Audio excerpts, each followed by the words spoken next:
Josh Kent and the Steinert freshman trying to get on the winning side of things record-wise up at Lawrence High's gym Tuesday, taking on the Cardinals. And if you don't know already, look who's back. Steinert legend Al Mastrangeli now coaching the freshmen.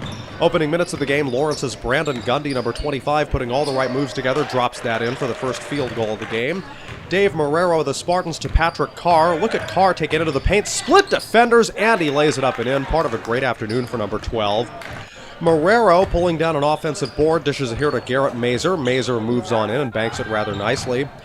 Marrero here to Wes Hamran. Hamran sends it back. Marrero with a little pump fake action, then nothing but net. Low scoring game though after one. Second quarter, Spartans' Tommy Cashin getting it all done himself, heads inside the arc, hits the shot just avoiding the block. Throughout the first half, the Spartans, who are a tall group, really put the defense on. Carr rejects Walter Velasco. Oh, what a play. The Cards do get the ball back, though. Gundy to Kwesi Robinson. Gundy will then cut inside, get the ball, and nail the deuce. Heads up play by him. Just before the half, Jermaine Moore of the Cardinals to Kyle Springsteen. Springsteen adds another 2 points. But the difference maker for Steinert, their ability to rebound, offensively and defensively, touting that big vertical advantage. They created second chance opportunities for themselves. They also forced a number of turnovers like that one. The Cards did have a solid second half, but in the end, the Spartan freshmen win by 4, improving to 4-3. On the other side of Route 1, some varsity girls action between the two schools. Steinert in white here. Caitlin Wolfsgruber to Carly Wood. Wood scores from just underneath the net. Amira Brown to Daphne Ginn, across the arc to Brooke West for 3. In there, what a basket.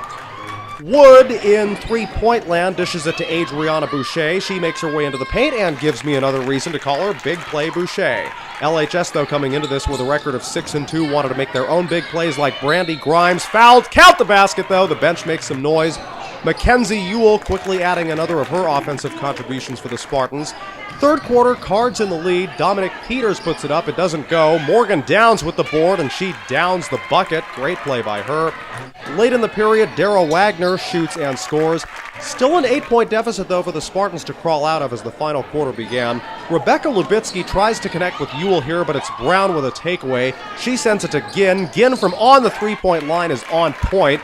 Wolfsgruber tied with teammate Lauren Matriciano for the Steinert team-high score, 10. Wolfsgruber sinks that. Grimes here working quickly. Jump shot, it's good.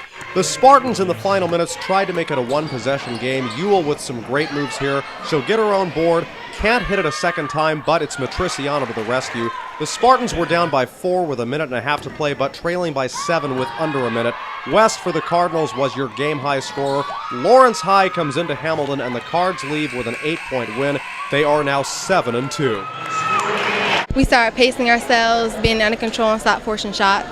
And then we took the game over from then. We were expecting a close game, but not too close. Our coach told us that they're always close, like by 5, but we kind of let up at the end, but we maintained it. Elsewhere Tuesday, none of Hamilton's boys' teams had it easy. Nottingham did hold on for a 1-point win. In girls' action, Hamilton West's Aaron Scepter scored 42 points in the Hornets' blowout of the Little Tigers. For Hamilton Pulse, I'm Mark Fontes.